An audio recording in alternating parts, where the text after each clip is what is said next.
বন্যা তোমার বাজার হয়ে গেল? হ্যাঁ। কি বাজার করলে গো, দেখাও। হাত ব্যথা হয়ে গেছে, লাল হয়ে গেছে। এনো এটা রাখো। মাসকাবাড়ির বাজার ওই ওই দিকটায় রাখো, ওইটাতে মাছ আছে, সবজি আছে। এর সঙ্গে নাড়াচড়া করলে হবে না। পাঁপড় আর পুজোর জিনিস আগে নিতে হবে। এখানে পাঁপড় আর সোয়াবিন আছে।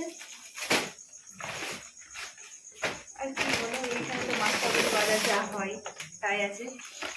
আর এত ঠান্ডা লাগছে বাইরে, কি বলবো, আমি চাদর টাদর পুরো ঢেকে নিয়েছি মাথাটা। তোমাকে দেখে মনে হচ্ছে এবার ঠান্ডা পড়েছে, এখন থেকে স্টার্ট হয়ে গেছে। না না, এমনি আমার ঠান্ডা লেগেছে, সেই জন্যই আমি ওইভাবে গেছিলাম।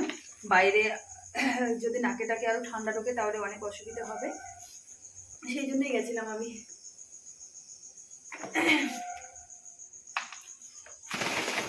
এই হচ্ছে বাজার। তোমার মনে হয় একটু চা খেতে হবে, মাকে বলতে হবে একটু চা করতে। এই হচ্ছে বাজার। তা তেলগুলো আনিনি। এটা কি মাসকাবাড়ি বাজার? হ্যাঁ, ওই হচ্ছে টুকটাক। একবার বার করে না দেখে নি সবগুলো ঠিকঠাক আছে, তাই না বলো?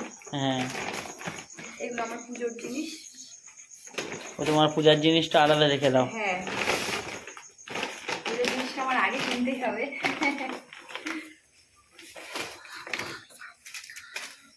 এরা দুটো কি করছে দেখো বাবুরা।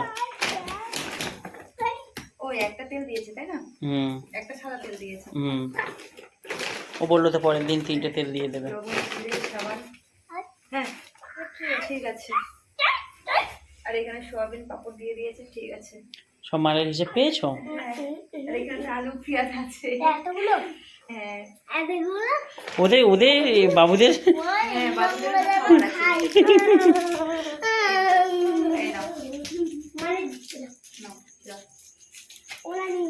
যাও জোগাড়ের মধ্যে যাও।